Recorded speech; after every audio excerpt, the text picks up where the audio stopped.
নবজাতক বিভাগে অক্সিজেন ঘাটতিতেই একদিন হাসপাতালে 6 শিশুর মৃত্যু হয়েছে। মন্ত্রণালয়ের তদন্ত প্রতিবেদনে উঠে এসেছে এ তথ্য। এতে আরও বলা হয়, তখন চিকিৎসক ও নার্স অনুপস্থিত ছিলেন।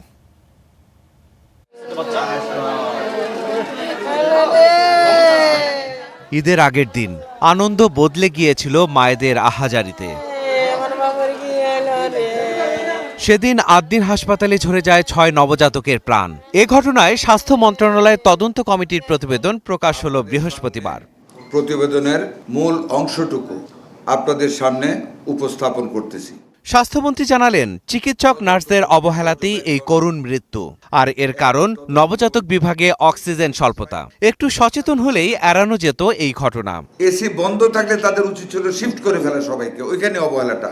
ডিউটি ডাক্তার ছিল না, কোনোদিন কিন্তু মৃত্যু হয় না। ওই দিন মৃত্যু হয়েছে ডিউ টু দ্য রিজন যে অক্সিজেনটা বন্ধ ছিল।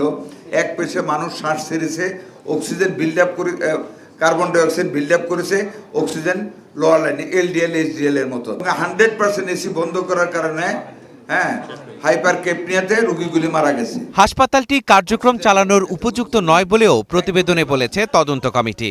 শিশু মৃত্যুর সময় চিকিৎসক নার্সদের অনুপস্থিতির কথাও এসেছে এতে।